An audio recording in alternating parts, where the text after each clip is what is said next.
안녕하세요. 한글처럼 쉽게 부동산을 공부하는 한글 부동산 채널입니다.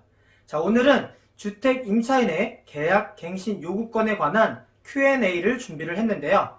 자주 듣게 되는 질문들을 모아서 한번 정리를 해보도록 하겠습니다. 우선 그 첫 번째로 계약 갱신 요구권을 행사할 수 있는 시기, 즉 그 구체적인 날짜는 언제까지일까요?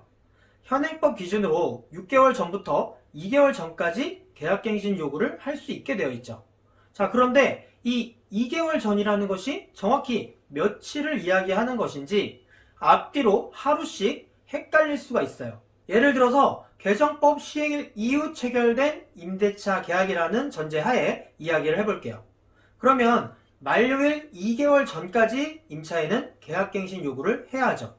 자, 그런데 임대차 기간 만료일이 2023년 9월 30일이라면 과연 임차인은 몇 월 며칠까지 계약갱신 요구를 해야 할까요? 7월 30일일까요? 아니면 7월 29일일까요?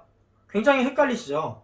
자, 우리나라 민법은 기간을 계산을 할 때에는 초일 불산입 원칙을 적용합니다. 자, 그래서 2023년 9월 30일 당일은 계산 시에 산입하지 않습니다. 9월 30일 0시, 즉 9월 29일 24시부터 2개월 전을 계산을 해야 되는 거예요. 그러니까 같은 9월 30일부터라도 9월 30일 24시부터 계산을 하는 거랑 9월 30일 0시부터 계산을 하는 거랑은 엄연히 하루의 차이가 나는 거예요. 같은 개념이 절대 아닙니다. 자, 그럼 결국 7월 30일 0시까지, 즉 7월 29일 24시까지는 계약갱신 요구를 해야 한다는 거예요. 다음으로 이 개정법 시행 당시 이미 한 주택에서 4년 이상 임차해서 거주 중이라면 계약갱신 요구권을 행사할 수 있을까요? 물론 행사할 수 있습니다. 기존의 연장계약이나 묵시적 갱신 등의 이유로 이미 4년 이상을 거주한 경우라도 계약갱신 요구권을 1회에 하나여 행사할 수 있습니다. 묵시적 갱신도 계약갱신 요구권 행사로 보게 될까요? 자, 그렇지 않습니다. 계약갱신 요구권 행사는 해당 권리를 행사한다는 명확한 의사표시를 한 경우에 인정이 됩니다. 다음으로 계약갱신 요구권을 행사한 임차인은 무조건 2년을 거주해야 하나요?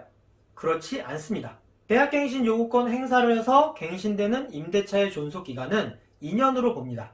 하지만 이 기간 중 임차인은 언제든지 임대인에게 해지 통보를 할 수가 있습니다. 그리고 임대인이 그 통지를 받은 날로부터 3개월이 지나면 그 해지의 효력은 발생하게 됩니다. 그리고 그 3개월간의 임대료는 임차인이 납부를 해야 합니다. 그리고 최초의 임대차 계약을 계약기간 1년으로 한 경우가 있죠. 원룸 같은 경우 이런 계약을 많이 하는데요. 이때는 2년 미만으로 정한 임대차 기간은 그 기간을 2년으로 보게 됩니다.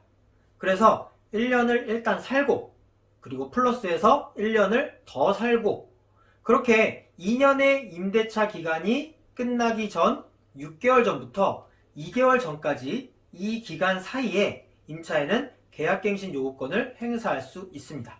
계약갱신 요구권 행사에 별도의 방식이 존재하나요? 자, 계약갱신 요구권 행사 방식에는 특별한 제한이 없습니다. 하지만 추후에 발생할 수 있는 분쟁 예방을 위해서는 문자메시지나 내용증명, 우편 등 증거를 남길 수 있는 방법을 활용하는 것을 추천드립니다.